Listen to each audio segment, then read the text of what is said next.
بسم اللہ الرحمن الرحیم۔ السلام علیکم۔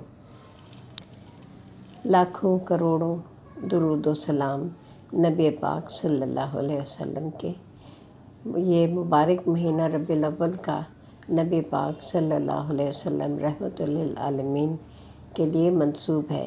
اس میں زیادہ سے زیادہ درود و سلام پیش کرتے ہیں ہم۔ اللہ تعالیٰ قبول فرمائے، نبی پاک صلی اللہ علیہ وسلم قبول فرمائے تو ہماری ہی نجات ہوگی۔ ربیع الاول کے مہینے کی مناسبت سے میں نے بھی کچھ چھوٹے چھوٹے کلپس جو ہیں وہ تیار کیے ہیں، جو کہ آپ کی خدمت میں ہر دوسرے دن پیش کروں گی، تو آپ بھی اس کو سن کے اور درود و سلام کا تحفہ پیش کیجیے گا۔ اللہ حافظ۔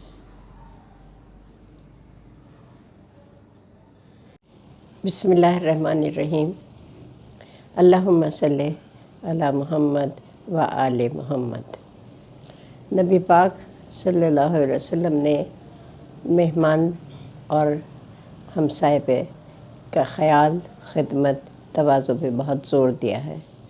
دعوت کے بارے میں نبی پاک صلی اللہ علیہ وسلم فرماتے ہیں کہ غریب امیر سب کی دعوت کریں، اور سب سے اچھی دعوت یہ ہے کہ دعوت میں ایک کھانا یعنی ایک ڈش پکائی جائے، اس کے بعد 2 بھی بنائی جا سکتی ہیں اور 3 بھی بنائی جا سکتی ہیں، لیکن 3 کے بعد جو ہے وہ اسراف ہے، اور اسراف جو ہے وہ سخت ناپسند ہے۔ تو ایک ہی بھی ہم بھی ہمیشہ سے ایک بناتے تھے، آلو گوشت بنا لیا، کچھ بنایا کھا لیا، سب خوشی سے کھا لیتے تھے۔ تو ایک ڈش یا 2 یا میکسیمم جو ہے وہ 3 ڈشز جو ہے وہ بنائی جا سکتی ہیں۔ مہمان زیادہ ہیں، تواضع زیادہ کرنی ہے، آپ کے جو ہے اختیارات زیادہ ہیں، آپ کی حیثیت کے مطابق آپ دعوت کریں، اور مہمان کی عزت بے انتہا کرنی ہے، دروازے سے ان کا استقبال کرنا ہے، ادب احترام سے ان کو بٹھانا ہے، اور اس کے بعد کھانا سب چھوٹے بڑے مل کے دسترخوان پہ ایک ساتھ کھائیں تو اس میں برکت ہوتی ہے۔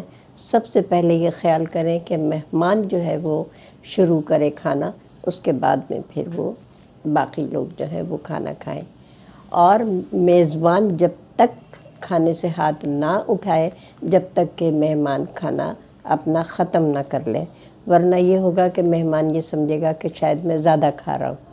تو اگر میزبان کا پیٹ بھر بھی جائے تو کوشش کرے کہ وہ آہستہ آہستہ کھائے اور مہمان کا آخری لقمے تک اس کا ساتھ دے، اور پھر بہت احترام سے ان کے ہاتھ دھلانے، جو بھی کچھ کرنا ہے وہ کریں بہت تہذیب سے۔ اگر پیسے یہ بھی حکم ہے کہ اگر آپ کی استطاعت نہیں ہے، اگر آپ کے پاس وسائل نہیں ہیں، تو آپ قرض بھی لے سکتے ہیں، آپ اپنے مانگ بھی سکتے ہیں، اور ان کی تواضع میں، ان کی خاطر میں کوئی کمی جو ہے وہ نہیں آنی چاہیے، کیونکہ مہمان کو کھلانا بہت عزت اور بہت صدقہ ہے، اور صدقہ جو ہے وہ برکت دیتا ہے، رحمت لاتا ہے۔